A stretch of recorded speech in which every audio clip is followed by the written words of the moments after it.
I said see you at the wedding tomorrow. My aunt cried, it was last week, showing me photos I wasn't in. Parents laughed, we didn't want you ruining the aesthetic. 30 days later, when I evicted them, I asked, who are you? Hello everyone. Thank you for being here with me today. Before I begin my story, grab a warm cup of tea and get comfortable. I'd love to know what time of day you're watching this video. Please comment M for morning, A for afternoon, or E for evening. Now, let me take you into this story. I never considered myself a naive person. In my line of work, you can't afford to be. I deal with contracts, high-stakes negotiations, and people who would smile to your face while picking your pocket. But there is a blind spot that exists in all of us, a specific weakness that defies logic and ignores instinct. For me, that blind spot was my family. It was a Tuesday afternoon, the kind of crisp, beautiful May day that makes you feel like anything is possible. I was driving my Lexus down the familiar winding roads toward the suburbs, a garment bag hanging in the back seat like a passenger. Inside that bag was $2,000 worth of navy blue silk, a custom-altered gown I had purchased specifically for tomorrow. May 15th. The date was burned into my retina. It was the date printed on the heavy, cream-colored cardstock invitation sitting on my dashboard. The wedding of Ashley Anderson and Brad Miller. My hands gripped the steering wheel, palms slightly sweaty. I wasn't just a guest, I was the sister of the bride. And even though Ashley and I had never been close, she was the golden sun to my invisible moon. This wedding felt like a turning point. For the last 6 months, my mother, Linda, had been surprisingly communicative. She had texted me updates about the flowers. She had asked for my opinion on the cake flavors, even if she ultimately ignored it. I allowed myself to hope. I convinced myself that at 38 years old, I was finally being invited into the inner circle. I pulled into my Aunt Betty's driveway. Betty was my mother's younger sister, but they were polar opposites. Where my mother was sharp, critical, and obsessed with appearances, Betty was soft, anxious, and kind. She was the only person in the family who remembered my favorite color or called me on days that weren't holidays. I wanted to show her the dress before the big rehearsal dinner that I assumed was happening tonight. I grabbed the garment bag, feeling the cool slide of the fabric through the plastic, and walked to the front door. The house smelled the way it always did, like lavender laundry detergent and old paper. Aunt Betty? I called out as I let myself in. It's Melissa. I brought the dress. There was a silence in the house that felt heavy, almost suffocating. Usually, Betty would be bustling in the kitchen or watching her soap operas. Today, the house was still. In here, a voice croaked from the living room. I walked in and found Betty sitting on her floral sofa. She wasn't watching TV. She was just sitting there, staring at a large, leather-bound photo album on the coffee table. Her eyes were red and swollen, her face blotchy. She looked like she had been crying for hours. Betty? I dropped the garment bag on a chair and rushed over. What's wrong? Is it Dad? Did something happen to his heart again? Betty looked up at me, and the sheer devastation in her eyes stopped me cold. She shook her head, her hands trembling as she reached out to touch the photo album. No, she whispered. It's not your father's heart. It's, oh, Melissa. What? I asked, my pulse quickening. Is the wedding cancelled? Did Brad call it off? Betty let out a choked sob. No. The wedding wasn't cancelled. She pushed the heavy album toward me. It looked brand new, the leather smelling rich and expensive. I promised Linda I wouldn't say anything, Betty said, her voice shaking. She threatened me. She told me if I told you, she would cut me off from the grandkids. She said I would never see Ashley again. But I can't do it, Melissa. You standing here with that dress, it's too cruel. Betty, you're scaring me. What are you talking about? I sat down and opened the album. The first page wasn't a random snapshot. It was a professional, high-resolution photograph. It showed a beautiful garden ceremony. Sunlight filtered through the trees, illuminating white roses and crystal decorations. At the altar stood my sister, Ashley. She looked breathtaking in a mermaid-style gown I had only seen in sketches. Next to her was Brad, looking smug and handsome in a tuxedo. And standing beside them, beaming with a pride I had never seen directed at me, were my parents. My father, Robert, looked distinguished in his suit. My mother, Linda, looked like the Queen Mother in silver satin. I frowned, my brain refusing to process what my eyes were seeing. Is this a rehearsal? Did they do a photo shoot early? Betty didn't answer. She just wept. I turned the page. It wasn't a photo shoot. It was a reception. There were tables set with fine china. There was a dance floor. And there were people. Dozens of them. I saw my cousins from Ohio. I saw the neighbors I had grown up next to. I saw Brad's entire family. I saw my mother's bridge club friends. I even saw Mr. Henderson, our family lawyer, holding a glass of champagne. Everyone was there. Everyone I knew. Everyone I was related to. Except me. My eyes scanned every face in the crowd shots, desperately looking for myself, as if maybe I had forgotten attending my own sister's wedding. But I wasn't there. I looked at the date stamp on the bottom corner of the digital proof tucked into the back of the album. May 8th.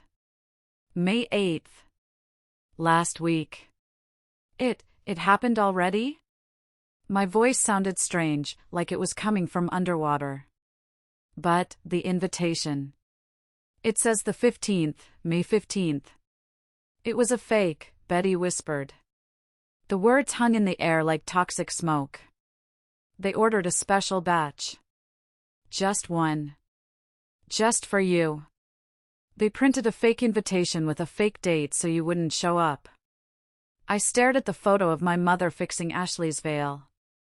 They looked so intimate, so happy. A perfect mother-daughter moment that I had never, ever experienced. Why? I asked. It was the only word I could form. Why would they do that? Ashley said. Betty paused, wiping her nose with a tissue. Ashley said she didn't want you there. She said you bring down the mood. She called you a dark cloud. And Linda. Linda agreed.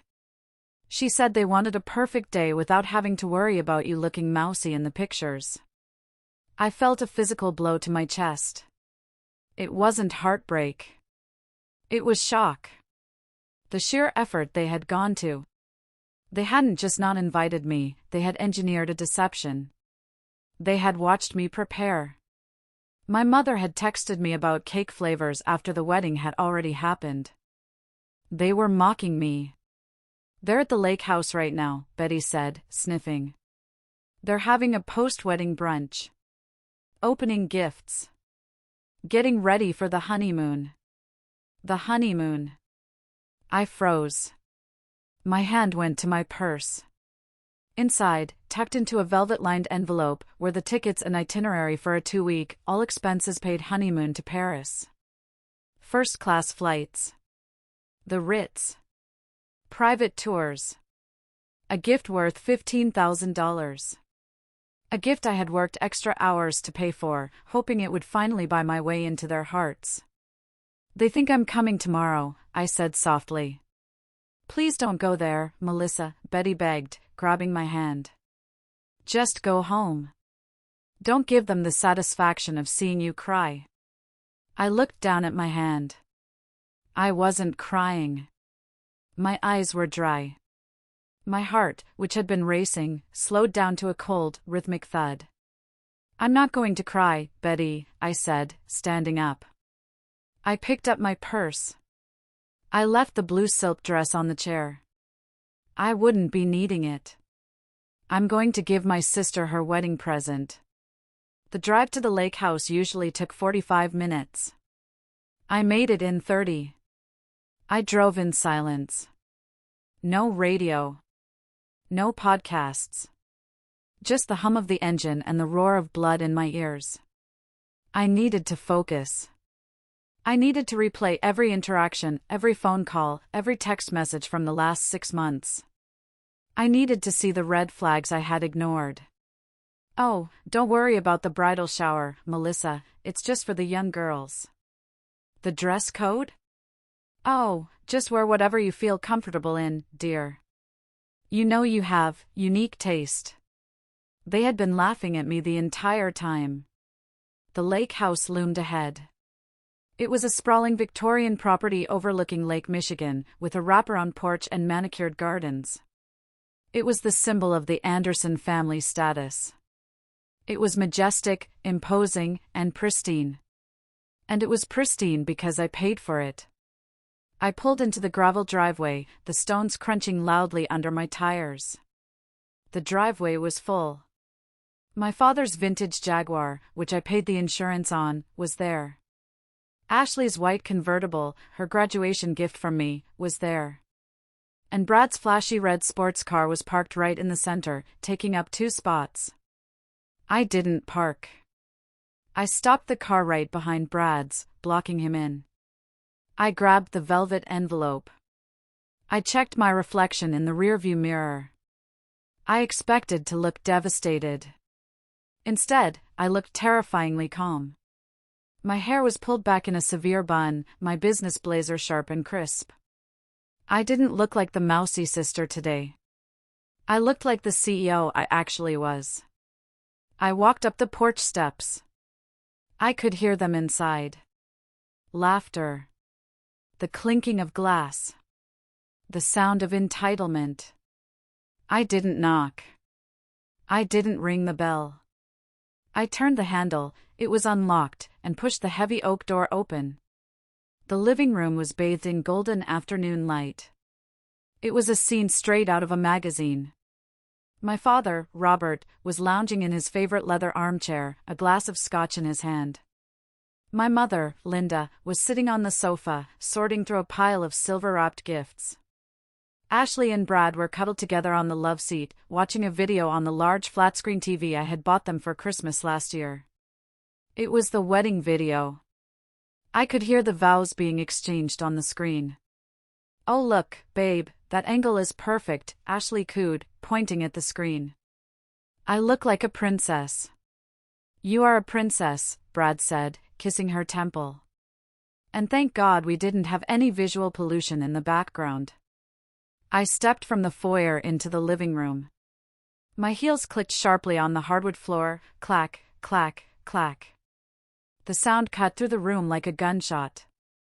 Heads turned. The laughter died instantly. For a moment, nobody moved. It was like a tableau of guilt. My mother dropped a gift card. My father froze with his glass halfway to his mouth. Ashley's mouth fell open. "Melissa?" My father was the first to speak, his voice thick with confusion and alcohol. What are you doing here?" I stood in the center of the room, my presence commanding a space they had never willingly given me. "I was in the neighborhood," I said, my voice steady and cool. "I thought I'd stop by. Since I was so looking forward to the wedding. Tomorrow." I put a slight emphasis on tomorrow. Ashley scrambled to sit up, pushing Brad off her slightly. She exchanged a panicked look with our mother. "Oh," Ashley said, her voice rising an octave. "Right. Tomorrow. Well, we, Cut the crap, Ash," Brad said, rolling his eyes. He stood up, crossing his arms over his chest. He was wearing a polo shirt that was too tight, showing off muscles he spent all day staring at in the mirror. "She knows. Look at her face." Betty told her. "Is that true?" My mother stood up, her face flushing red. Not with shame, but with anger. "Did Betty talk to you?" "I told that woman to keep her mouth shut." "So it's true," I said. "You had the wedding last week." Yes, Ashley said, standing up to join her husband. She lifted her chin defiantly. We did. And it was perfect. You sent me a fake invitation, I continued, looking directly at my mother. You let me buy a dress. You let me book a hotel. You let me believe I was welcome. We knew you'd be dramatic, my mother spat. Look at you now. Barging in here, ruining our brunch. This is exactly why we didn't want you there, Melissa. You suck the energy out of everything. I suck the energy? I asked, genuinely baffled. Mom, I have paid for every repair on this house for 5 years. I paid for Dad's surgery. I paid for Ashley's car. How do I suck the energy when I am the only one putting resources in? Oh, here we go, Ashley groaned, throwing her hands up. The money card. That's all you have, isn't it? You think because you have some boring little data entry job and you save every penny like a miser, you can buy us? We didn't want your gloominess at the wedding, Brad sneered. Our wedding had an aesthetic. Young, beautiful, successful people. Influencers. Friends. You dress like a librarian and you act like a martyr. You would have ruined the photos. We wanted a vibe, Melissa. And you are not the vibe. I looked at them. Really looked at them. I saw my father, the man whose dignity I protected by hiding his bankruptcy, looking at the floor because he was too cowardly to face me. I saw my mother, the woman who had criticized my weight, my hair, and my career my entire life, looking at me with pure hatred because I had caught her in a lie. I saw my sister, the golden child I had sacrificed my own childhood to protect, looking at me like I was garbage. And I saw Brad, an outsider who had been in the family for less than 2 years, feeling comfortable enough to insult me in my own parents' home.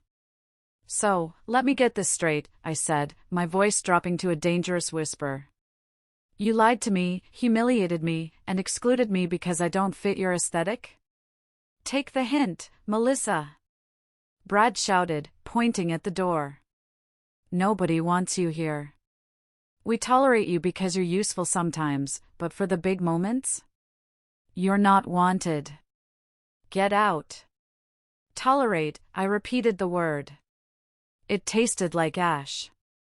Yes, tolerate. Ashley screamed. Just go. Leave us alone. We have a flight to catch tomorrow, and you are ruining my pre-travel glow. I looked down at the velvet envelope in my hand. The Paris tickets. I walked over to the side table near the door. I placed the envelope gently on the surface. I brought your wedding gift, I said. Ashley's eyes darted to the envelope. Greed is a powerful reflex, it overrode her anger instantly. Is that the Paris itinerary? She asked, her voice softening just a fraction. It is, I said. Well, my mother huffed, smoothing her skirt. At least you did one thing right. Leaving it there is the most gracious thing you can do. Now, please, go. I turned to the door. Brad's words echoed in my mind, take the hint. I stopped with my hand on the doorknob. I looked back at them one last time. They were already turning away. Ashley was reaching for the envelope. My father was taking a sip of scotch. They thought the storm had passed. They thought I was just Melissa, the doormat, walking away to cry in her car. They had no idea that the storm wasn't passing. The storm was just changing direction. You're right, I said. I should take the hint. I walked out the door and closed it softly behind me. To understand why I didn't scream, why I didn't flip the table or set the house on fire right then and there, you have to understand the training I underwent as a child. I was conditioned to be invisible. I was trained to accept scraps and call them a feast. The memory that defines my childhood isn't a happy one. It's my 16th birthday. 16 is a milestone. For most American girls, it's the sweet 16. A party, a car, a moment of coming of age. I didn't ask for a party. I knew we couldn't afford it, or rather, I knew my parents wouldn't want to spend the money on me. I asked for something simple, a dinner at Luigi's, the nice Italian restaurant in town. Just the four of us. I had earned it. I had spent the entire year tutoring struggling students to save money for my own clothes so my parents wouldn't have to. I had a 4.0 GPA. I was the perfect, low-maintenance child. Of course, Melissa, my mother had said, distracted as she brushed Ashley's hair. Ashley was 6 then, a bubbling fountain of energy and need. Reservation at 6 p.m. Don't be late coming back from the library. I wore my best dress. I curled my hair. I arrived at the restaurant at 5:55 p.m. The hostess seated me at a booth for 4. The rest of your party is coming? She asked. Yes, I smiled, beaming. It's my birthday. Happy birthday, she said, placing 4 menus on the table. I waited. 6:15 p.m. I checked my cheap plastic watch. They were probably just running late. Dad was always losing his keys. 6:30 p.m. The waiter came by. Can I get you a drink while you wait, hon? Just water, please. They'll be here soon. 6:45 p.m. The restaurant started to fill up. Families were laughing, couples were clinking glasses. I sat alone at the foretop, staring at the empty chairs. I started to feel that familiar prickle of heat on my neck, the shame of being unwanted. 7 p.m. I walked to the payphone in the lobby, this was before we all had cell phones, and called home. No answer. 7:30 p.m. The waiter brought a basket of breadsticks.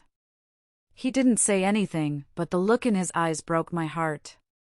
It was pity. Pure, unadulterated pity. On the house, he mumbled. I ate a breadstick. It tasted like cardboard. At 8 p.m., I saw the headlights of my father's car pull up to the curb outside. My heart leaped. They're here. They made it. I ran out of the restaurant to meet them. My mother rolled down the window. She wasn't dressed for dinner. She was wearing sweatpants. Ashley was in the back seat, holding a Happy Meal box, watching a portable DVD player. Mom! I said. I've been waiting for 2 hours.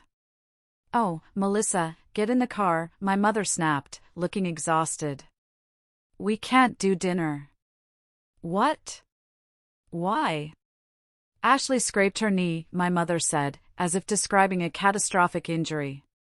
She tripped in the driveway right when we were leaving. She was hysterical. We had to take her to urgent care just in case. I looked at Ashley in the back. She was happily munching on a fry. There was a tiny, cartoon band-aid on her knee. She wasn't crying. She wasn't in pain. She looked perfectly fine. But, it's my birthday, I whispered. We had reservations. Don't be selfish, Melissa, my father said from the driver's seat. Your sister was hurt. We've been at the doctor's office for hours. We're tired. We picked up McDonald's. There are fries in the bag for you. Fries. For my 16th birthday dinner. Get in, my mother repeated.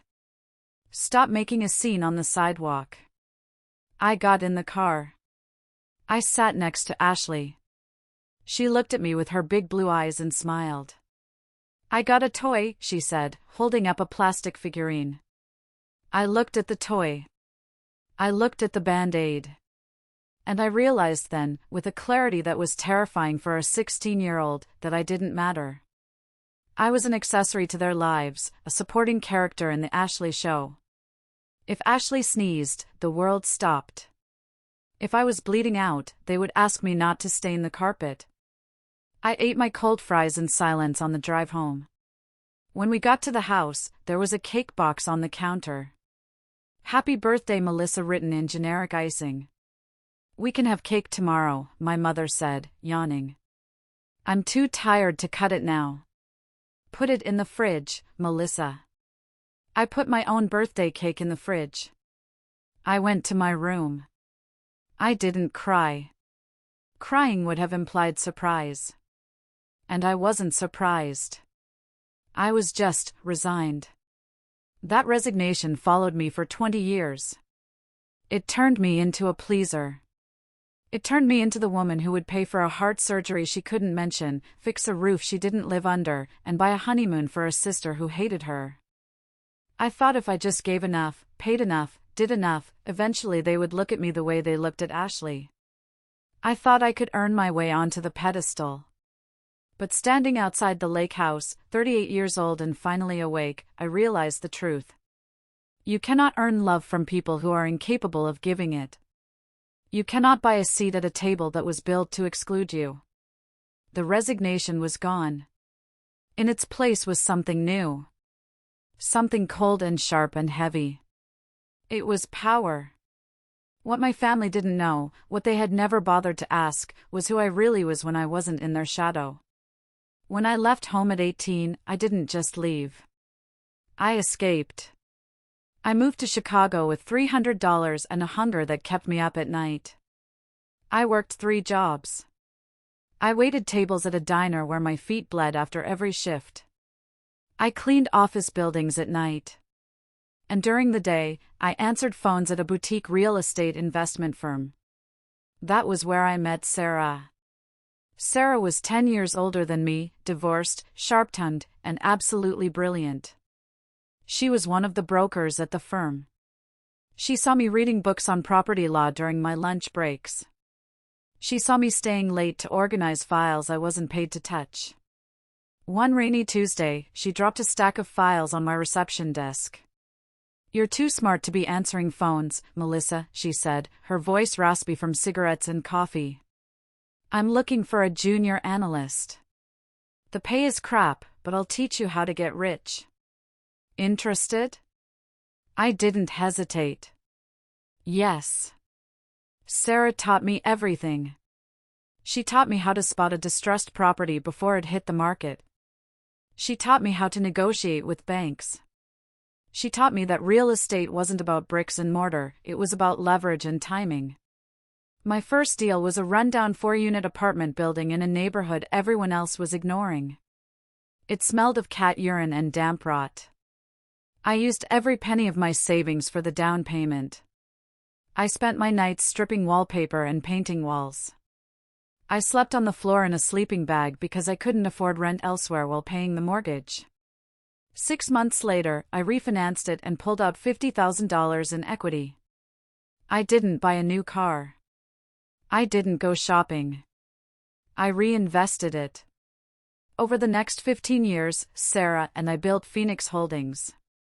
We moved from small apartments to commercial plazas. We bought debt. We bought shopping centers. By the time I was 35, I was a silent partner in a firm managing over $50 million in assets. My personal net worth was in the 8 figures. But I never told my family. It started as a protective instinct. I knew that if my mother knew I had money, the dynamic would change. She wouldn't love me more, she would just demand more. I wanted them to love me, not for my checkbook. So, I constructed a lie. A boring, believable lie. "I work in data management for a logistics company," I told them. "It's a lot of spreadsheets. Very dull." "Oh, figures," Ashley would say, rolling her eyes. "You always liked homework." I let them believe I was a mid-level manager making a modest salary. I drove a reliable Toyota sedan to family events, leaving my Porsche in my garage in the city. I wore simple clothes from Target when I visited, leaving my designer suits at home. Sarah thought I was crazy. "Why do you let them treat you like a loser?" Sarah asked me one night. We were sitting on the balcony of my penthouse, drinking a bottle of wine that cost more than my father's car. You could buy their entire neighborhood.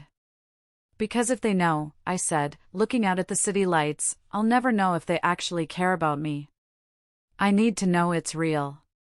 It's not real, Mel, Sarah said gently. They are parasites. They feed on you even when they think you're poor. Imagine what they'd do if they knew you were a whale. I dismissed her warnings. I kept my two lives separate. The powerful, ruthless CEO Melissa in Chicago, and the mousy, helpful Melissa in the suburbs. But living a double life creates vulnerabilities. And my desire to help them, even from the shadows, led me to make the biggest mistake of my life. The mistake involved the lake house. My family acted like they were old money, but they were terrible with finances. My father made bad investments. My mother spent money to keep up appearances. 5 years ago, the house of cards collapsed. My father called me, weeping. The bank is foreclosing, Melissa. We're going to lose the lake house. It's over. I couldn't let that happen. That house was the only thing holding my father together. I went to Sarah. I need to save them. Don't give them cash, Sarah warned. They'll just blow it again. Control the asset. So, we executed a maneuver. Phoenix Holdings stepped in as a third-party investor. I used my company to buy the distressed mortgage note from the bank. Then, acting through lawyers, Phoenix Holdings foreclosed on the deed but offered the Anderson family a special arrangement. They could stay in the house as tenants at will. They didn't have to pay rent, only the property taxes and maintenance. My father signed the papers with shaking hands, thinking he had been saved by some benevolent corporate oversight or a bank error. He never met the investors. He dealt only with Mr. Henderson, my lawyer. He had no idea that the benevolent investor was his disappointed daughter. For 5 years, I had held the deed to the lake house in my safe. I was their landlord. I owned the roof over their heads, the floorboards under their feet, and the walls they hung their pictures on. I never leveraged it. I never threatened them. I just let them live there, secure in the knowledge that I had saved them. But standing in that living room today, being told to get out of my own house, something shifted. The wall between CEO Melissa and daughter Melissa crumbled. I wasn't just a sister whose feelings were hurt. I was a landlord whose tenants had just violated the lease of basic human decency. I grabbed my phone as I sped down the highway back toward the city. I dialed Sarah. Hey, she answered on the first ring. Did you show them the dress? Did Betty cry? There is no wedding, I said. My voice was unrecognizable, stripped of all emotion. It was last week. They tricked me. What? Sarah shouted. Are you serious? I'm coming to your place, I said. Open the laptop. Open the Phoenix Holdings files. And Sarah? Yeah. Bring the wine. The expensive stuff. We're going to war. As I drove, my mind drifted back to the moment the trap was set. It was 6 months ago, at a swanky steakhouse downtown. Ashley had summoned the family for a special announcement. I should have known then. Ashley never paid for dinner. If we were at a steakhouse, it meant she wanted something. We sat in a circular booth. Ashley was glowing, holding up her hand to show off a diamond ring that looked suspiciously large for a personal trainer's salary. We're engaged, she squealed. We all cheered. My mother cried. My father ordered a bottle of champagne, which I ended up paying for later when the bill accidentally landed near me. Then came the pitch. We want a winter wonderland wedding, Ashley said, her eyes locked on me. But we want it in May. We want to transform the garden into a snowy paradise. White roses, crystals, ice sculptures. It's going to be an aesthetic. There was that word again. Aesthetic. That sounds expensive, I noted, taking a sip of water. It is, my mother interjected. But you only get married once. We want it to be perfect for our baby. Then came the silence. The expectant look. The three of them staring at me. Melissa, my father coughed. We're a bit illiquid right now. With the retirement accounts down. We were hoping, Ashley said, reaching across the table to grab my hand, something she never did.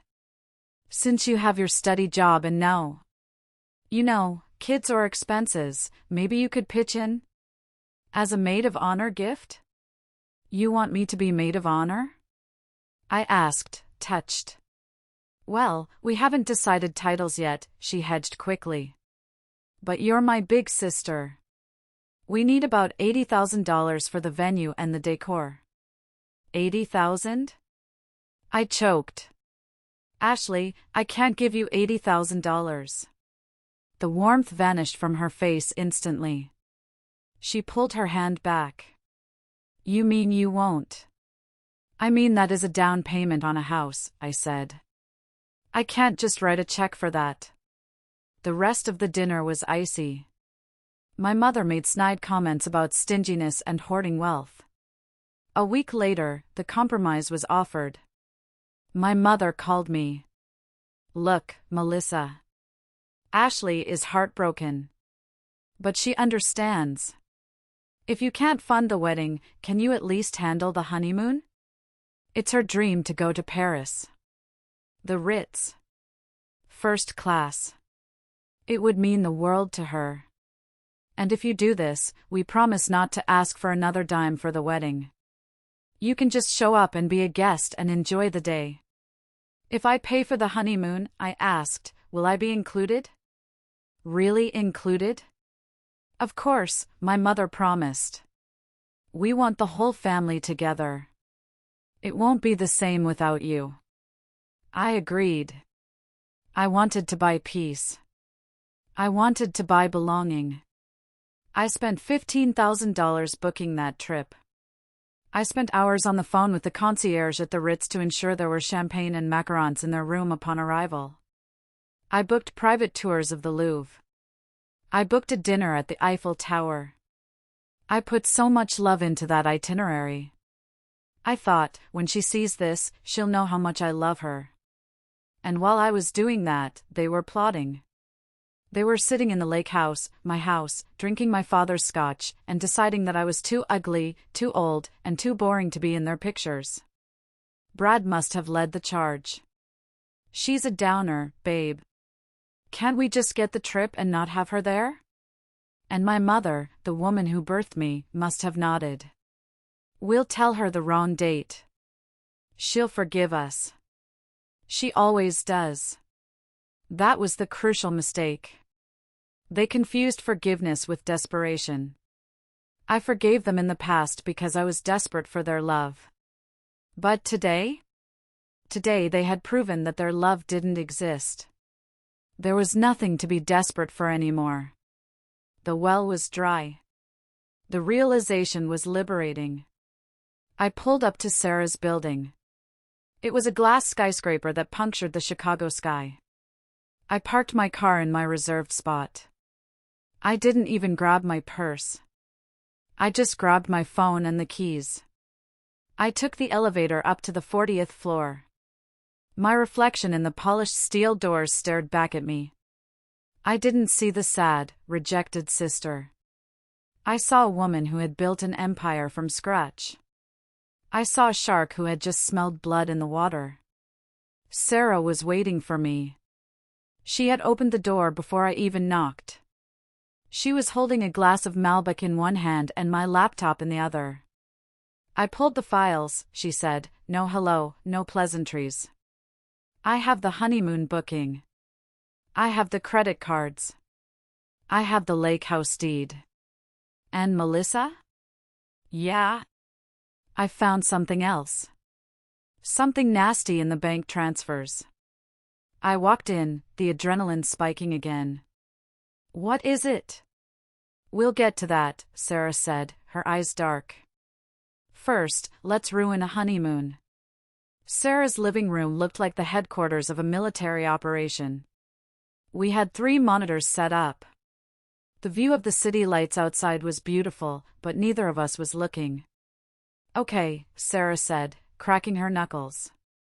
Target 1, Paris. The flight is tomorrow, I said, my voice devoid of mercy. United Airlines, Flight 908 to Charles de Gaulle. Departs 10 a.m. Confirmation code? XJ9-44L. Sarah typed it in. The itinerary popped up on the screen. Ashley Anderson and Brad Miller. Seats 1A and 1B. Polaris business class. Look at that, Sarah sneered. They even ordered the special vegan meals. Adorable. Cancel it, I said. Just so you know, Sarah said, hovering over the mouse. This is a flex fare because you're a smart businesswoman who anticipates chaos. It refunds instantly to your Amex. But for them?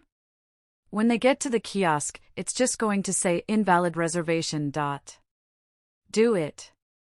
Click. The screen refreshed. Reservation cancelled. $15,000 back in your pocket, Sarah said. Now, the hotel.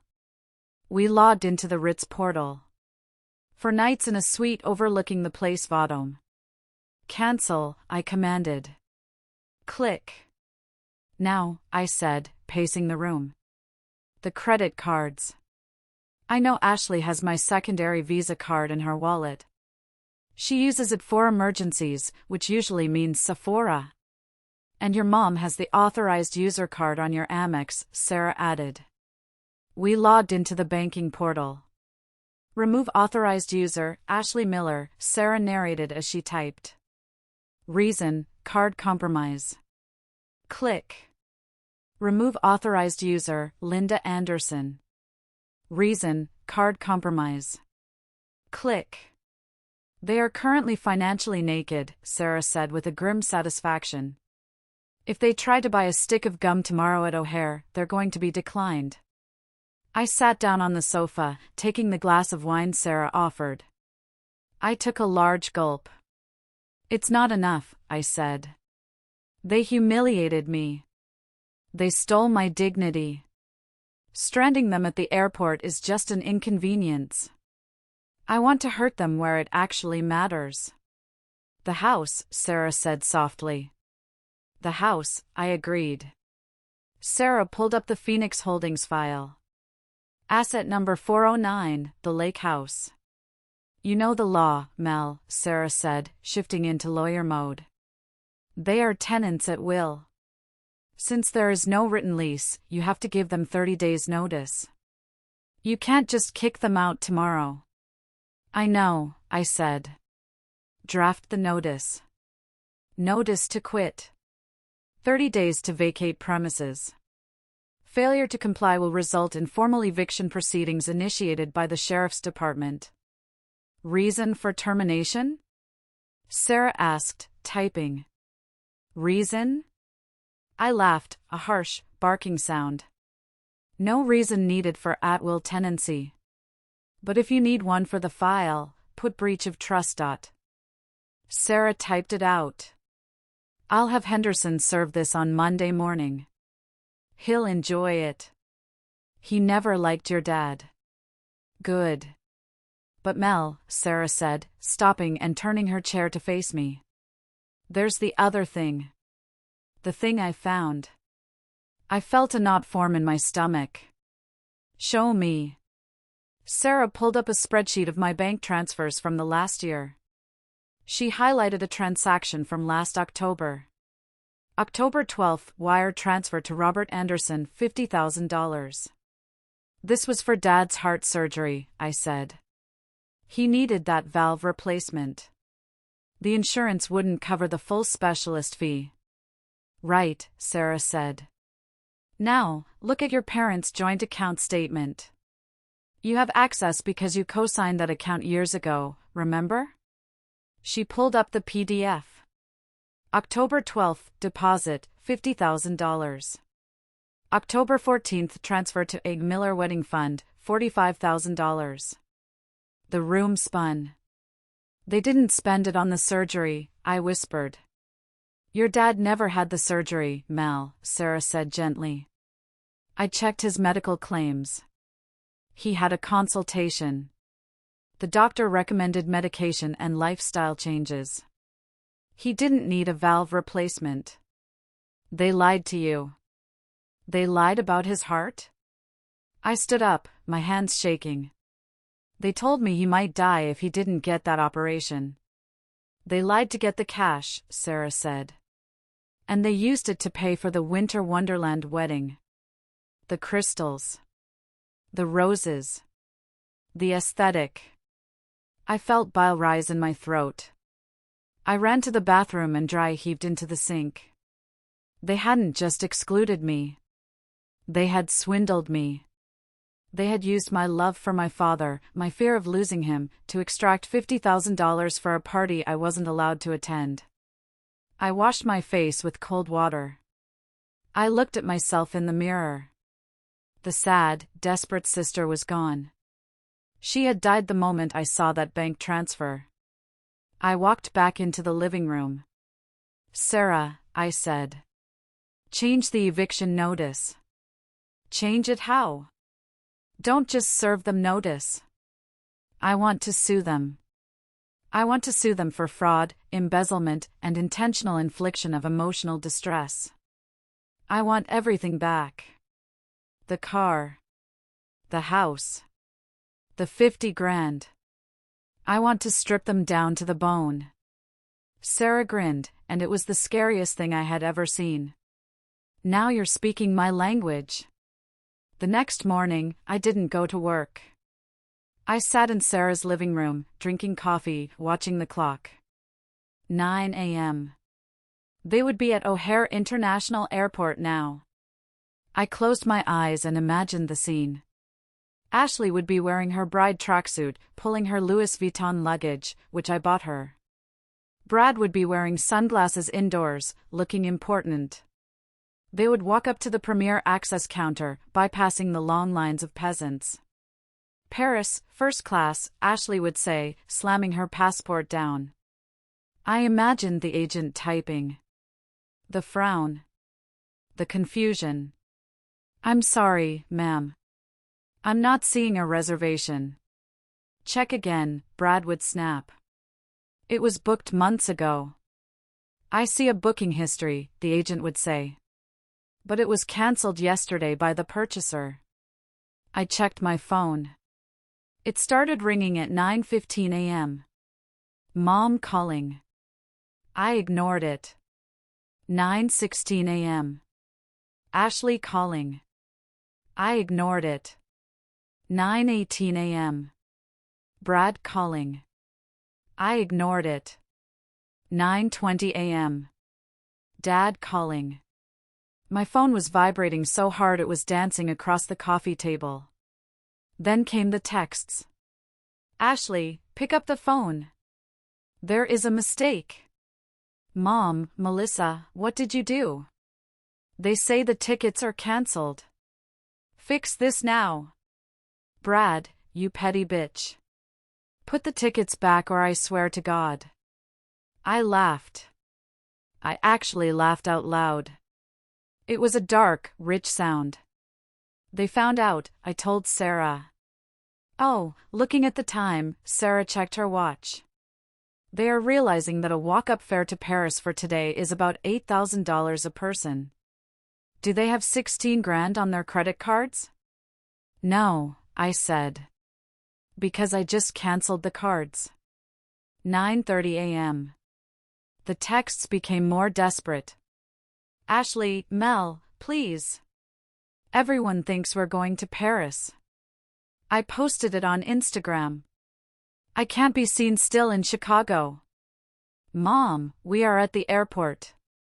Ashley is having a panic attack. People are staring. Melissa, you are embarrassing the family. Embarrassing the family. That was rich. I picked up the phone. I typed one single message. I sent it to the group chat that included all of them. Me, take the hint. Then I blocked their numbers.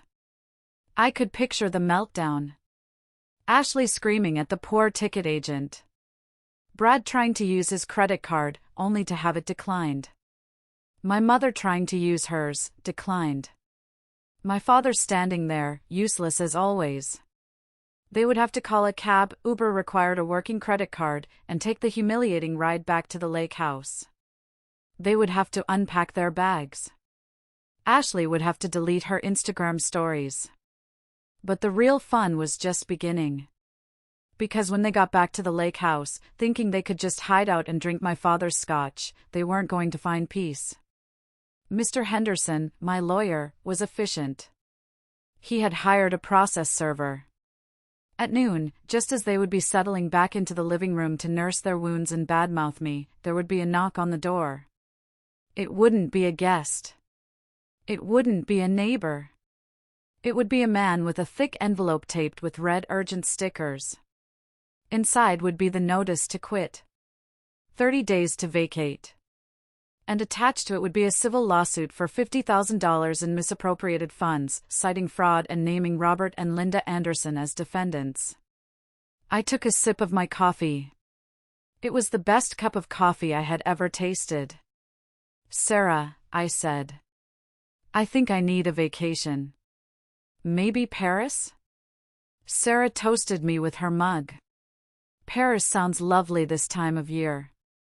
The silence that followed my take the hint text was short-lived. I had blocked their numbers, but I hadn't blocked the rest of the world. By Monday, the fallout had spread to the extended family. My Aunt Betty called me on Sarah's landline. I had given her the number for emergencies. Melissa? Betty's voice was hushed, terrified. Oh my God, honey. It's a war zone over there. Tell me, I said, leaning back in my office chair at Phoenix Holdings. They came back from the airport screaming, Betty whispered. Ashley threw a vase against the wall. She was screaming that you ruined her life. She told everyone on Facebook that the airline lost their tickets, but, well, people are talking. Let them talk, I said. And then, the man came, Betty continued. The process server. Linda fainted, Melissa. She actually fainted when she read the eviction notice. She keeps saying it's a mistake, that you can't own the house. Robert he's just sitting in his chair, staring at the wall. He keeps muttering, she knows, she knows. He knows exactly what I know, I said coldly. Did they tell you about the heart money, Betty? Did they tell you they stole $50,000 from me? Betty gasped. What? No.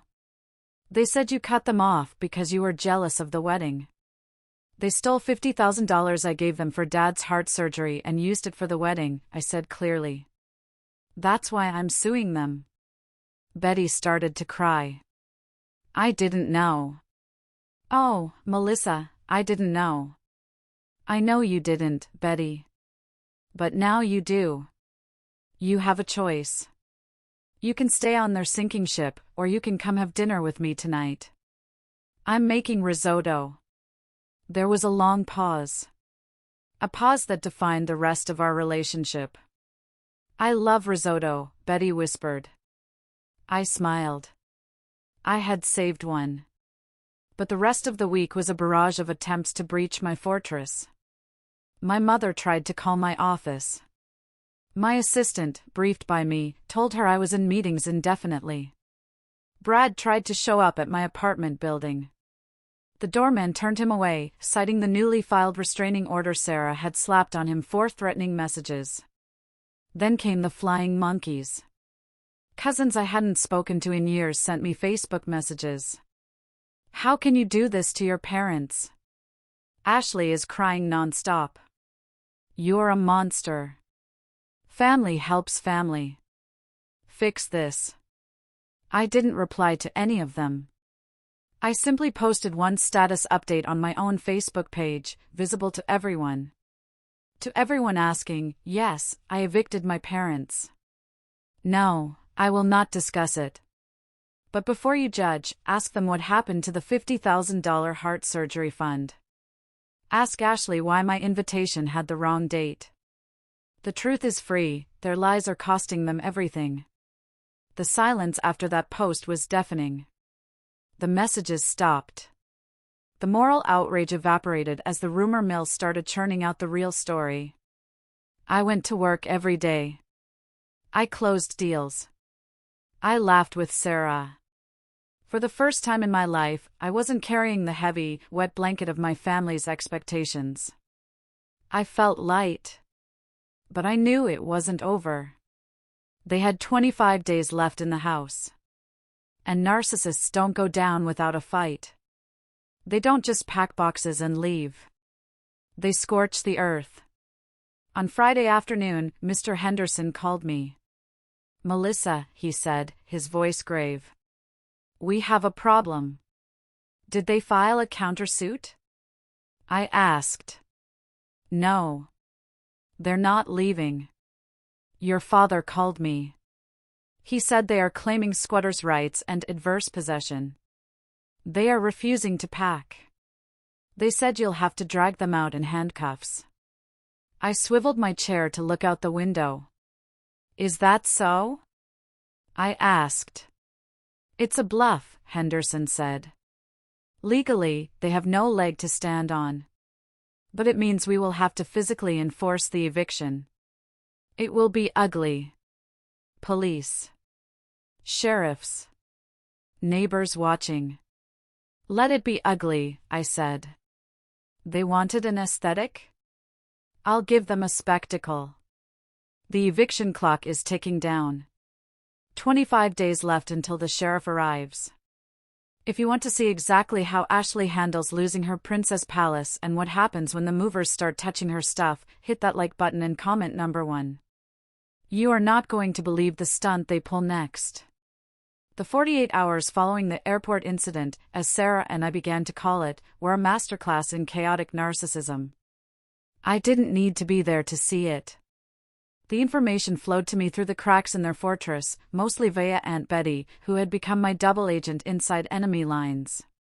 They had to take a Uber XL back from O'Hare, Betty whispered to me over the phone on Tuesday night. Because none of their cards work to rent a car, and Brad's sports car doesn't fit the luggage. It cost them $200. Linda was screaming at the driver the whole way. "Good," I said, sipping my tea in the quiet sanctuary of my penthouse. "They are back at the lake house now," Betty continued. "They are digging in, Melissa. Robert changed the locks today. He called a locksmith and said he lost the keys. He thinks that if you can't get in, you can't kick them out." I laughed. It was a dark, dry sound. Changing the locks on a rental property without the landlord's permission is a violation of the lease terms. Or in this case, the tenancy at will. He just gave me more ammo. "They're terrified, but they're also furious," Betty warned. "Ashley is telling everyone that you hacked her accounts. She's spinning a story that you're mentally unstable, that you're jealous of her marriage, and that you're trying to sabotage her out of spite." "Let her spin," I said. "Spiders eventually get caught in their own webs." But the real escalation came on Wednesday morning. I was at my office at Phoenix Holdings, reviewing the quarterly projections, when my receptionist buzzed me. "Ms. Anderson? There is a delegation here to see you." "A delegation?" "It's 3 women. They say they are your aunts and your cousin. They are refusing to leave. The flying monkeys. I should have expected them. In toxic family dynamics, when the narcissist loses control, they send out their enablers to bully the victim back into submission." "Send them to conference room B," I said. "And call security. Have them wait just outside the door." I walked into the conference room 5 minutes later. Sitting there were my mother's 2 best friends, Karen and Susan, and my cousin Jessica, Ashley's maid of honor. They looked at me with expressions ranging from pity to disgust. Melissa, Karen started, her voice dripping with that fake, syrupy concern that suburban moms perfect over decades. We are here because we are worried about you. Your mother is distraught. She says you've had a breakdown. A breakdown? I asked, leaning against the doorframe. I didn't sit. I wanted to loom over them. You canceled the honeymoon, Jessica snapped. She was 25, a carbon copy of Ashley but with less charisma. You stranded them. Do you know how humiliating that was? Ashley was crying on the floor of Terminal 3. It must have been hard, I said calmly. Almost as hard as realizing your family held a wedding a week early specifically to exclude you while stealing your money. Oh, stop it, Susan waved her hand dismissively. It was just a scheduling mix-up. Linda explained it to us.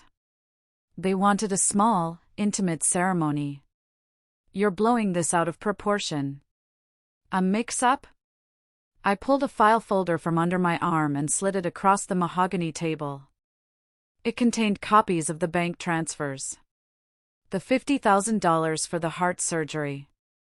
The transfer to the wedding planner. Open it, I commanded. They hesitated. Karen opened the folder. Her eyes scanned the highlighted lines. My father didn't have heart surgery, I said, my voice cutting through the room like a scalpel. They took $50,000 from me, claiming it was life or death, and used it to buy flowers and crystals for a party I wasn't invited to. In the business world, we call that wire fraud. In the family world, we call it being a monster. The room went silent. Jessica looked down at the paper, her face pale. This can't be real, Jessica stammered. Ashley said you gave them the money as a gift. Does heart valve replacement look like a wedding gift to you, Jessica? I asked. I walked over to the phone on the wall. You have 2 minutes to leave my building before security escorts you out for trespassing. And if you ever come back, or if you continue to harass me on behalf of my parents, I will add you to the restraining order list. Go back to Linda and tell her the bank is closed. They scrambled. They gathered their purses and fled like cockroaches when the lights turn on. I watched them go. I felt no satisfaction, only exhaustion. This was the ugly part of setting boundaries. You have to burn bridges not just with the abusers, but with everyone who refuses to see the abuse. But the siege wasn't over. On Friday, the notice to quit expired. The 30-day clock was ticking, but my father decided to play his hand. He filed a motion in civil court. Robert Anderson versus Phoenix Holdings. I read the brief with Sarah that evening. It was pathetic. He was claiming adverse possession, essentially squatter's rights, arguing that because he had lived there for 5 years and maintained the property, which he hadn't, I paid for the maintenance, the house was rightfully his. He's delusional, Sarah said, throwing the paper on the table. Adverse possession in Illinois requires 20 years of hostile occupancy. He's been there 5, with permission. This will get thrown out in 10 minutes. He knows that, I said, rubbing my temples. He's just buying time. He thinks if he drags this out in court, I'll get tired. He thinks I'll crack and say, fine, just stay, stop embarrassing us. Will you? Sarah asked. I looked at the photo Betty had sent me earlier that day. It was a picture of the lake house living room. My mother had started selling things.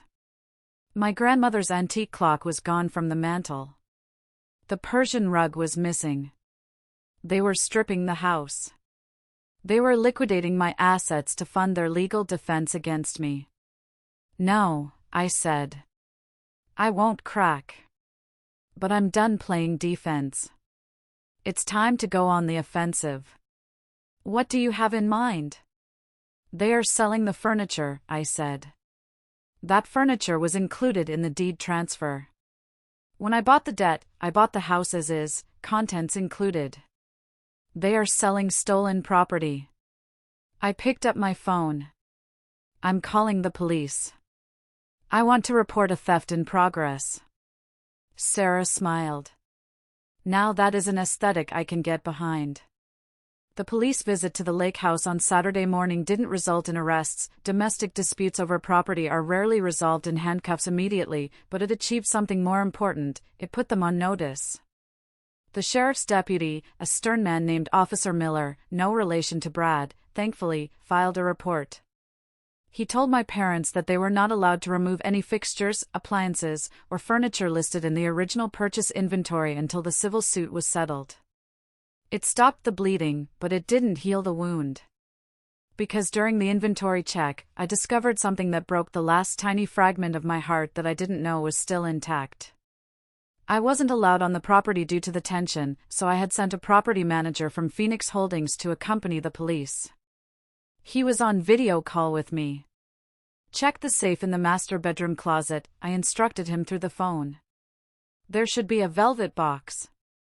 Inside is a vintage sapphire ring. It belonged to my grandmother. My grandmother, Nana Rose, was the only person who had loved me before Betty. She died when I was 20. In her will, she left the ring to me. But my mother had held onto it for safekeeping because I was young and living in a shared apartment in the city. I had asked for it back a dozen times. My mother always had an excuse. Oh, it's in the safety deposit box at the bank, I'll get it next week. The property manager walked into the closet.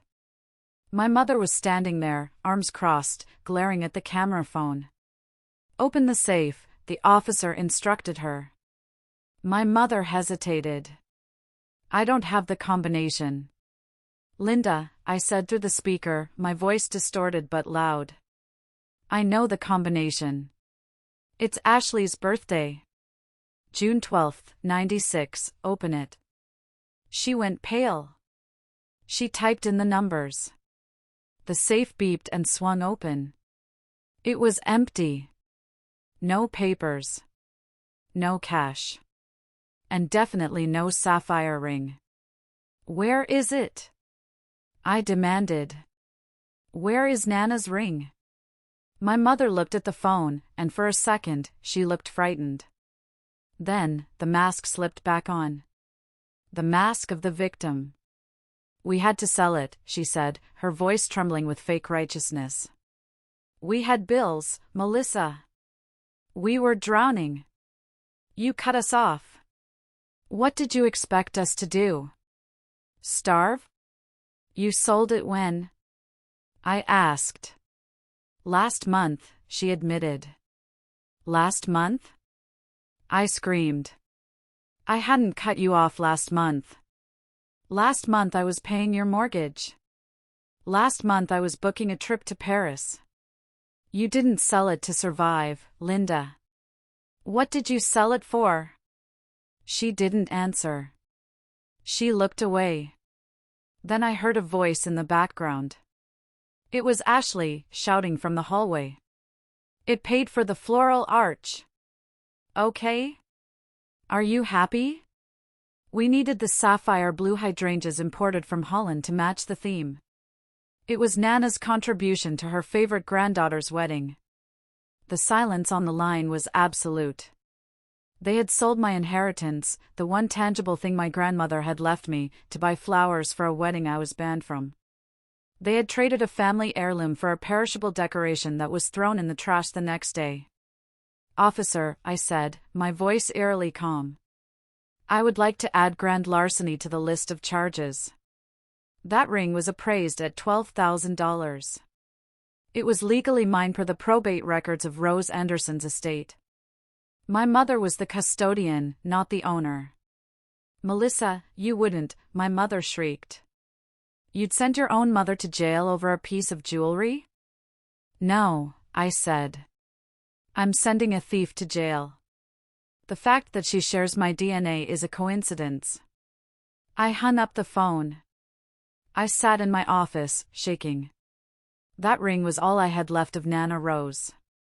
I used to visit her house when I was a little girl, hiding from my mother's criticism. She would let me try it on.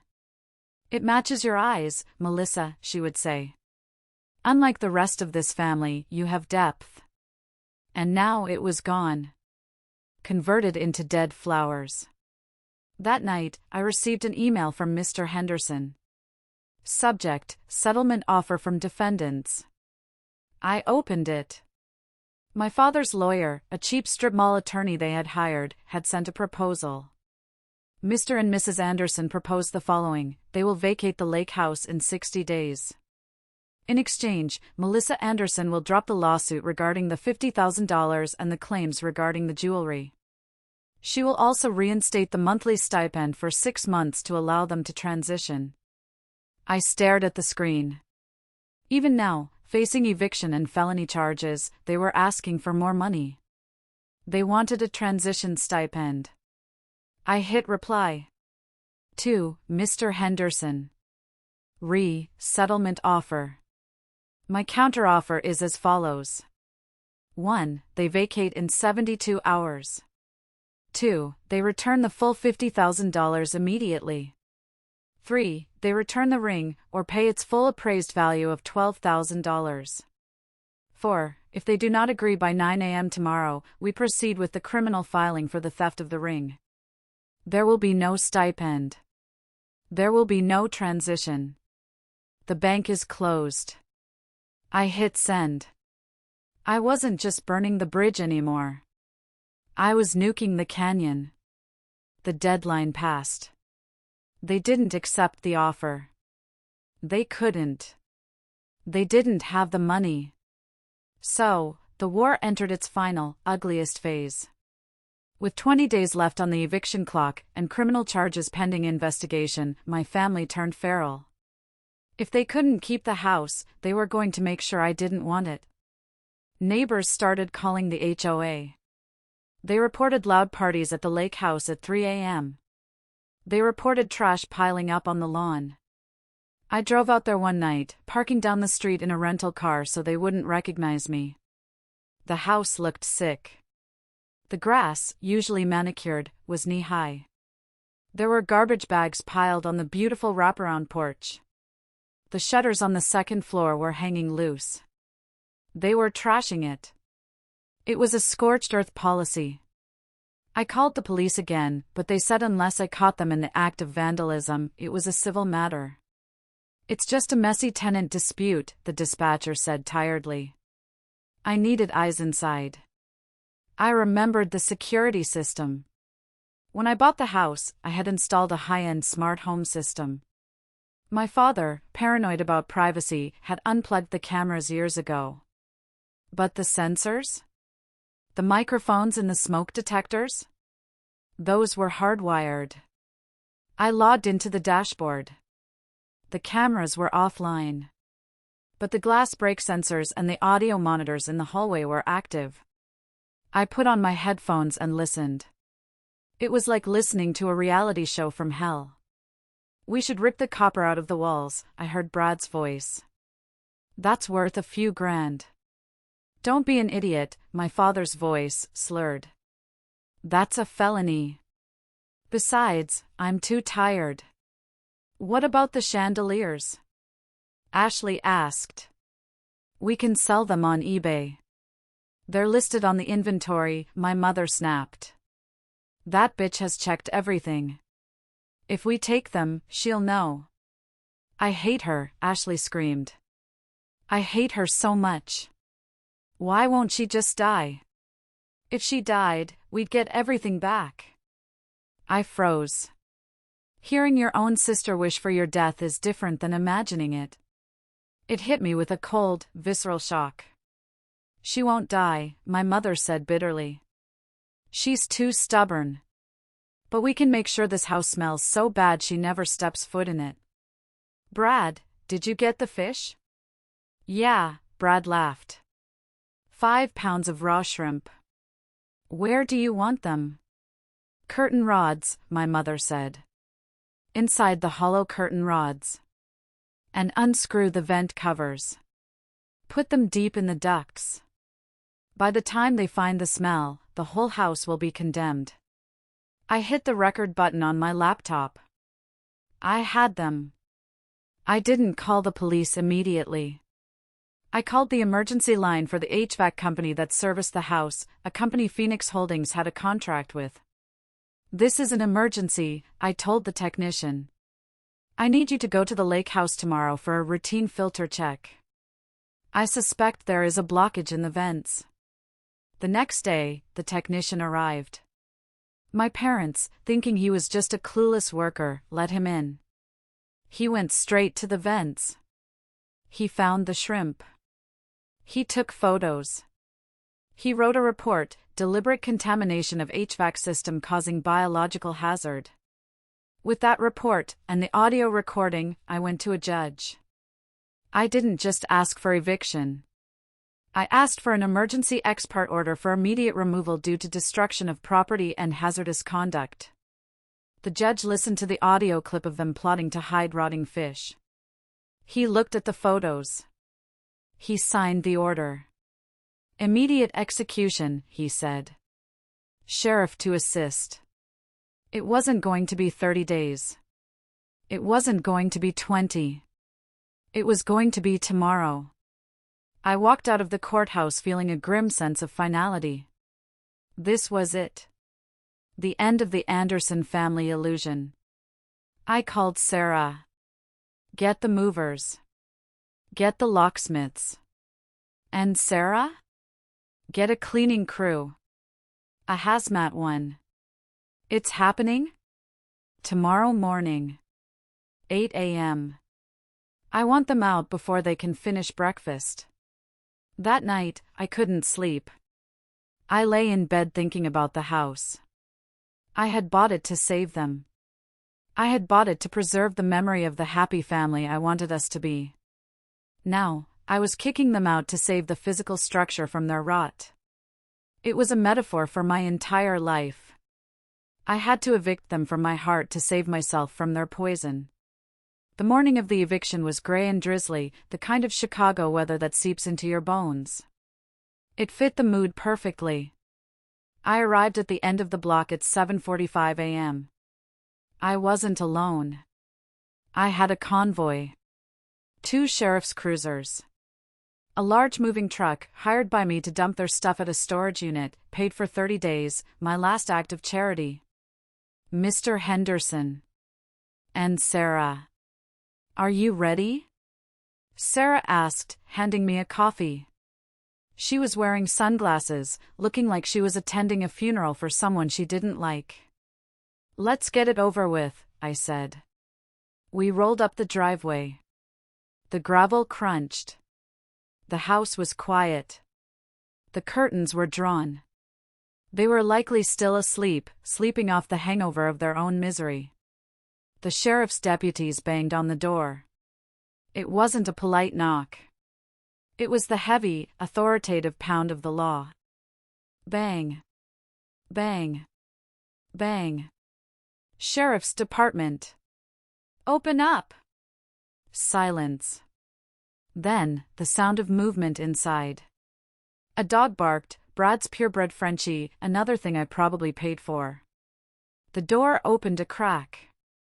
My father peered out, wearing a bathrobe, his hair disheveled. "What is this?" he demanded, trying to muster some dignity. "We have 20 days left." My lawyer said. "Robert Anderson?" The deputy interrupted. "I have a court order for immediate removal due to malicious destruction of property. You have 15 minutes to gather your personal essentials. You are being evicted. Now." "What?" "No." My father tried to slam the door, but the deputy blocked it with his boot. "Sir, step back. Do not resist." The deputies pushed into the house. I followed, flanked by Sarah and Mr. Henderson. The smell hit me first. The shrimp had been in the vents for 48 hours. It smelled of death and ocean rot. "Oh God," Sarah gagged, covering her nose with a scented handkerchief. My mother came running down the stairs in her silk pajamas, screaming. "You can't do this. This is my house. Melissa! Melissa, tell them to stop." She saw me standing in the foyer. I was wearing a trench coat, looking at the peeling wallpaper where they had seemingly tried to rip a sconce off the wall. You, she hissed, her eyes wild. You did this. You put shrimp in the vents, Mom, I said calmly. I have the recording. You tried to poison the house. Now you lose it. I gave birth to you, she shrieked, lunging at me. A deputy stepped in between us. Ma'am, step back. You need to pack. You have 10 minutes left. It was chaos. Absolute, unmitigated chaos. Ashley and Brad appeared, looking hungover and terrified. Ashley saw the movers starting to box up the TV. That's mine, she screamed. Don't touch my stuff. Actually, I said, consulting the inventory list on my clipboard. The TV was a gift from me. But I'll let you keep it. Consider it a parting gift. They were herded like cattle. They threw clothes into garbage bags. They grabbed jewelry, laptops, phone chargers. I watched from the corner, detached. It felt like watching a movie. These people, screaming, crying, blaming everyone but themselves, were strangers to me. My father sat on the stairs, weeping into his hands. My legacy, he sobbed. My home. It hasn't been your home for 5 years, Dad, I said softly. It was Phoenix Holdings' asset. And you were a bad tenant. When the 15 minutes were up, the deputies escorted them out. My mother was dragging a fur coat. Ashley was carrying her dog. Brad was holding a PlayStation. My father walked out empty-handed, a broken man. Neighbors had gathered on the street. They watched in silence as the Anderson family was purged from the neighborhood. Where are we supposed to go? My mother wailed, standing by the pile of garbage bags on the wet lawn. We have nowhere to go. I paid for a motel, I said, handing Mr. Henderson a keycard to give to them. The Super 8 on the highway. 2 rooms. Paid for 1 week. After that, you're on your own. The Super 8? Ashley looked at me with disgust. Are you kidding me? I can't stay at a Super 8. I'm an influencer. Not anymore, Sarah muttered. Now you're just homeless. You are evil, my mother spat at me. You are a cold-hearted, jealous, barren witch. I hope you die alone in this big empty house. I won't be alone, I said, looking at Sarah and Aunt Betty, who had just pulled up in her car to support me. I'll be with family. I turned my back on them. Change the locks, I told the locksmith. And seal the vents. We have a lot of cleaning to do. As the locksmith worked, I heard Brad's voice rise above the din outside. This is your fault, Ashley. You said she was stupid. You said she would never find out.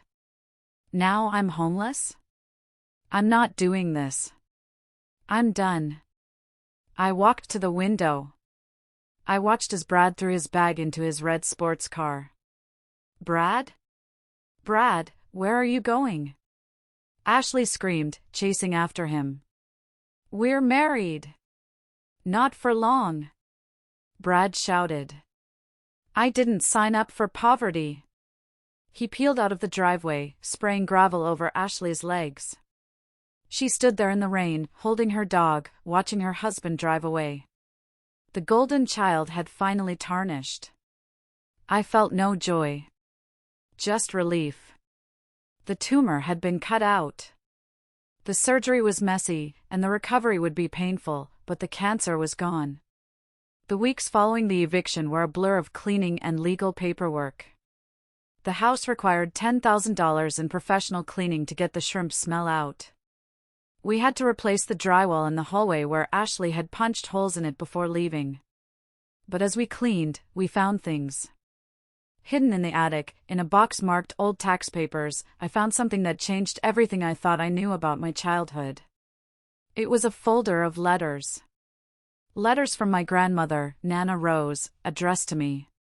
They were dated from when I was in college. Dozens of them. All opened, all read, but never given to me.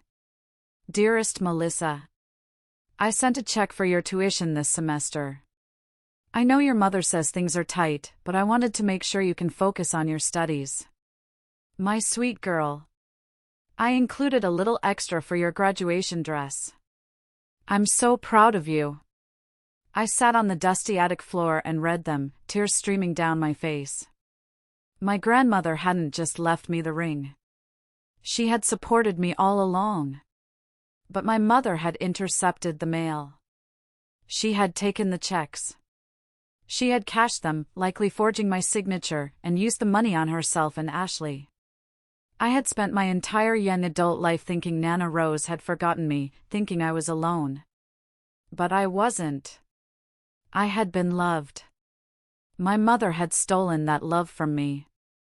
She had stolen the connection, the validation, and the financial support, leaving me to struggle while she bought Ashley dance lessons with my money. This wasn't just greed. This was evil.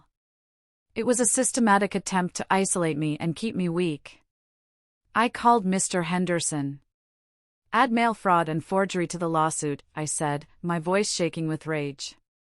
I have the evidence. Meanwhile, the reports on my family were grim. They lasted 3 days at the Super 8 before getting kicked out for noise complaints. Ashley and my mother got into a screaming match that woke up the whole floor. They moved into a cheap rental apartment in a bad part of town, paid for by pawning the few pieces of jewelry my mother had managed to smuggle out in her bra. Brad filed for divorce remotely. He blocked Ashley on all platforms. He gave an interview to a local gossip blog calling the family con artists. Ashley tried to pivot to being a victim influencer. She posted tearful videos on TikTok about being disowned for no reason. But the internet is a fickle beast. Someone, maybe Sarah, maybe a neighbor, leaked the photos of the shrimp in the vents. The internet turned on her. #ShrimpGirl started trending. She became a laughingstock. She deleted her accounts. My father got a job bagging groceries at the local supermarket. It was the first honest work he had done in 20 years. I didn't visit them. I didn't call. But 6 months later, I ran into them. It was December. The first snow of the season was falling. I was leaving a high-end department store in the city, carrying bags of gifts for Sarah, Betty, and my employees. I was happy. My business was thriving. I had just closed a deal on a new commercial complex. I was wearing a cashmere coat that cost more than my first car. I was walking to my car in the parking garage when I saw them. They were loading groceries into a rusted, dented sedan I didn't recognize. My father looked 10 years older. He was stooped, his hair white and unkempt. My mother was wearing a coat that looked threadbare. Ashley was sitting in the driver's seat, smoking a cigarette, looking hard and angry. They looked like strangers. My mother looked up and saw me. She froze. For a moment, nobody moved. The snow fell softly between us. Then, my mother took a step forward. Her eyes welled up with tears. Not the fake tears she used to manipulate me, but real, desperate tears of a woman who has lost everything. "Melissa," she whispered. "Oh, Melissa. Look at you." I tightened my grip on my shopping bags. "Hello, Linda. We miss you," she said, her voice cracking. "We miss you so much. It's Christmas. Can't we put this behind us? We're living in a basement apartment, Melissa. It has mold. Your father coughs all night." "I'm sorry to hear that," I said. My voice was neutral. "You won," she pleaded, coming closer. "You beat us. You proved your point. Please. Just help us. Just a little. We're your family." I looked at this woman. The woman who stole my grandmother's letters. The woman who sold my ring. The woman who put shrimp in my vents. I don't have a family, I said. I have an aunt named Betty. I have a sister named Sarah. You're just people I used to know. How can you be so cruel? My father called out from the car, his voice weak. We raised you. You didn't raise me, I said, looking him in the eye. You survived me. You tolerated me until you could use me. And when I stopped being useful, you threw me away. I just took the hint. I walked past them. My mother grabbed my arm. Melissa, please. Ashley is pregnant. Brad left her. She's going to have a baby alone. You're going to be an aunt. You can't let a baby grow up in a basement. I stopped. A baby. Another generation. Another innocent child to be corrupted by Linda's narcissism and Ashley's selfishness. I pulled my arm away from her grip. Then I hope you treat that baby better than you treated me, I said. Because if I find out you are using that child as a pawn, I will call Child Protective Services so fast your head will spin. That is the only help you will get from me. I unlocked my car, my new Porsche Cayenne. I got in. Through the window, I saw my mother collapse into my father's arms, sobbing. Ashley stared at me through the windshield of their rusted car, her eyes filled with a mixture of envy and fear. I didn't feel triumph. I didn't feel glee. I felt peace. I backed out of the spot and drove away. I didn't look in the rearview mirror. That night, I hosted a Christmas party at the lake house. I had renovated it. I stripped out the heavy Victorian furniture and replaced it with modern, bright decor. I painted the walls a soft cream. I removed the shrine of Ashley photos that used to line the hallway and replaced them with art I loved. The house smelled of pine and cinnamon, not shrimp and deception. Aunt Betty was there, laughing with a glass of eggnog. Sarah was there, flirting with Mr. Henderson, who was actually quite charming when not serving eviction notices. My friends from the city were there. I stood on the balcony, looking out at the frozen lake. My phone buzzed. It was a notification from the bank. The monthly garnishment from my parents' wages had just hit my account. It was small, only $200 a month, mandated by the court to pay back the $50,000 judgment. At this rate, it would take them 20 years to pay me back. I didn't need the money. I donated every cent of it to a charity that helps foster children. But I kept the judgment active. It was a reminder. A boundary. A consequence. Sarah came out to the balcony and handed me a glass of champagne. What are you thinking about? She asked. I'm thinking about the wedding, I said. The one I missed. Best wedding you never attended, Sarah clinked her glass against mine. You know, I said, looking at the stars. I spent my whole life waiting for them to invite me in. I thought if I was good enough, rich enough, kind enough, they would open the door.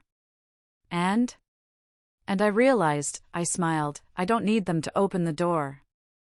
I own the building. We laughed. Inside, the music was playing. Warmth spilled out onto the snow. I turned my back on the cold dark lake and walked back inside, into the light, into the warmth, into the family I had chosen. My name is Melissa Anderson. I was the invisible daughter. I was the scapegoat. I was the bank. But today? Today, I am free. And if you're listening to this, and you're waiting for someone to give you permission to walk away from people who hurt you, take this as your sign. Take the hint. You are worth more than an invitation to a fake wedding. You are the main character of your own life. Don't let anyone edit you out. This is Melissa, signing off. Thank you for listening to my story. If you've ever had to cut off toxic family, leave a number 1 in the comments. You are not alone. We are a family here. And so, as Mallory's journey comes to a close, we are reminded of the extraordinary strength that lies within each of us. Her story is not just one of revenge or justice, but a testament to resilience, self-worth, and the power of truth. It teaches us that even when the world seems to conspire against us, when betrayal cuts deep and the odds feel insurmountable, we have the ability to rise, to fight, and to reclaim what is rightfully ours. Mallory's courage shows that no matter how broken we may feel, we are never beyond repair. We can rebuild, stronger and wiser. This tale also reminds us of the importance of knowing our value and refusing to let others define it. Mallory's victory wasn't just about taking back her company, it was about reclaiming her identity and showing the world that she was more than the labels others tried to place on her. It's a call to all of us to stand firm in our truth, to protect what we've built, and to never let fear silence our voices. What about you? What lessons did you take away from Mallory's story? Share your thoughts below or simply comment good if this reflection resonated with you. Let's start a conversation about strength, resilience, and the power of standing up for what's right.